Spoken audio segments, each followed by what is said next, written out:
Daily. Taste the Daily. Modi வந்து ஒரு செங்கல்ல நட்டு வச்சுட்டு போனாரு. இது கொண்டு வரேன்ட்டு எய்ம்ஸ் மருத்துவமனை, All India Institute of Medical Sciences அந்த செங்கலோட நிக்குது. ஏங்க கட்டலைன்னு கேட்டா, ஜப்பான்ல இருந்து ஒரு 1800 கோடி ரூபாய் கடன் கேட்டோம், அது இன்னும் வரலைங்கிறாங்க. இது லட்சக்கணக்கில் உத்தரப்பிரதேசத்துக்கு கொடுக்குறாங்க. 1800 ரூபாய் கடனை வந்து ஜப்பான்ல கேட்டாங்களா, அது இன்னும் வரலையா, அதனால கட்டலையா. ஆனா இடையில 7 இடங்களில் வேறு வேறு மாநிலங்களில் எய்ம்ஸ் கட்டப்பட்டிருக்கிறது. தமிழ்நாட்டுக்காரன் தான் இளிச்சவாயன் என்று நினைக்கிறார்களா? ஏன் நாங்க பிஜேபியை இருக்கிறோம்? அந்த கட்சி அடிப்படையிலேயே மனிதர்களை பிரித்தாளுகிற கட்சிங்கிறதுனால தான் பிஜேபி. நாமெல்லாம் சமத்துவமா வாழ்ந்தவங்க, நாமெல்லாம் சகோதரர்களாக வாழ்பவர்கள். ஆனால் பாஜக மனு தர்ம கட்சி, அது வந்தா எங்களுக்குள்ள குழப்பம் வந்துடும் அப்படிங்கிறதுனால தான் நாம வந்து பிஜேபி வேண்டாங்கிறோம். மக்கள் தான் பிஜேபி வேண்டாங்கிறாங்க. இப்ப பாருங்களேன், உங்க ஊர்ல திருப்பரங்குன்றத்துல யார் இந்த குழப்பத்தை ஏற்படுத்துறது? காலங்காலமா இருக்கிற பழக்கம், காலங்காலமா இருக்கிற பழக்கம். அதை இன்னைக்கு போய் தேவையில்லாம தூண்டி விட்டு திமுகவுக்கு அவப்பெயர் நடக்க வேண்டும். இன்னும் என்ன சமீபத்தில் இன்னொன்னு நடந்துச்சு, கொடுமையிலும் கொடுமை, பெரிய கொடுமை. திமுக கொடி போட்ட கார்ல போய் பொம்பளைங்கள வம்பு பண்றாங்க அப்படின்னு ஒரு அதிமுக தான் சேர்ந்துக்குமே. இவங்களுக்கு ஒன்றும் புத்தியும் கிடையாது, ஒன்றும் கிடையாது அதிமுகவுக்கு. எப்படிப்பட்ட வீரர்கள் இருந்த கட்சி அதிமுக, அது அப்புறம் பேசுவோம். திமுக காரவங்க போய் பெண்களை விரட்டிட்டு போனாங்கன்னு அந்த கொடியை மட்டும் காமிச்சுக்கிட்டே இருந்தான். அப்புறம் தான் தெரிஞ்சது அந்த கொடி மட்டும் தான் திமுக கொடி. அந்த காரு அதிமுக காரனோட காரு. அதுல போன பையன் அதிமுக காரு குடும்பத்து பையன், அவனும் அதிமுக.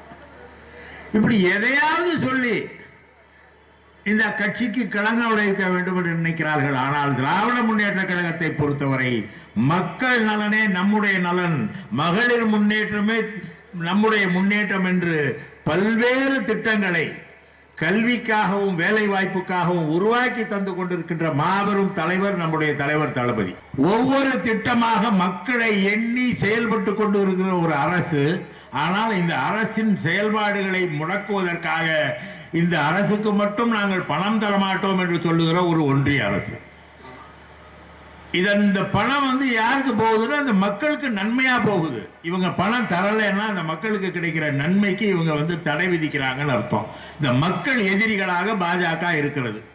அதுல கொடுமை என்னன்னா, அந்த நிதியமைச்சர் உங்க ஊருக்காரு, இந்த மதுரை மாவட்டத்துக்கார உங்க அம்மா, இந்த அம்மா அதையும் ஞாபகம் வச்சுங்க, நிர்மலா சீதாராமன். இதெல்லாம் ஏன் சொல்கிறேன் என்றால், அவர்களுடைய நோக்கம் மக்கள் நலன் அல்ல, அவர்களுடைய நோக்கம் கல்வி அல்ல. எப்படி அந்த மதத்தை, மத பிரச்சாரத்தை செய்கிறார்கள், மனித நன்மையிலே அக்கறை இல்லாமல் அவர்கள் மத பிரச்சாரத்தை செய்கிறார்கள் என்பதை எண்ணி பார்க்கும் பொழுது இந்த அரசு நம்ம நாட்டுக்கு தேவையா என்ற எண்ணம் தான் வருகிறது. என்ன செய்திருக்கிறார்கள் அவர்கள்? தனக்கு பிடிக்காத மாநிலங்களுக்கு நிதி கொடுக்காதே, நம்ம ஏற்றுக்கொள்ளாத மக்களுக்கு நிதி கொடுக்காதே. அப்புறம் எதுக்கு நீ ஒன்றிய அரசுல, ஒன்றிய இந்திய அரசுன்னு சொல்லிக்கிற? அது அதை வேற சொல்ற, நீ மத்திய அரசுன்ட்டு. நாங்க ஒன்றிய அரசுன்னு சொன்னோம். யூனியன் கவர்மெண்ட்னா அதுக்கு தமிழ்ல வந்து ஒன்றிய அரசு தான். யூனியன்கிறதுக்கு ஒன்றிய அரசு தான் பேரு. யூனியன் கவர்மெண்ட்டுங்கிறத நாங்கள் வந்து ஒன்றிய அரசுன்னு சொன்னோம். அது தமிழும் தெரியாதவங்களுக்கு ஒன்றும் தெரியாது. அது எப்படி எங்களை ஒன்றிய அரசுன்னு சொல்ற? மத்திய அரசுன்னு சொல்லு. மத்திய அரசுனா நீ எல்லாருக்கும் பொதுவாக இருக்கணும், இருக்க மாட்டேங்கிறியா, அப்புறம் எதுக்கு ஒன்று மத்திய அரசுன்னு சொல்லும்.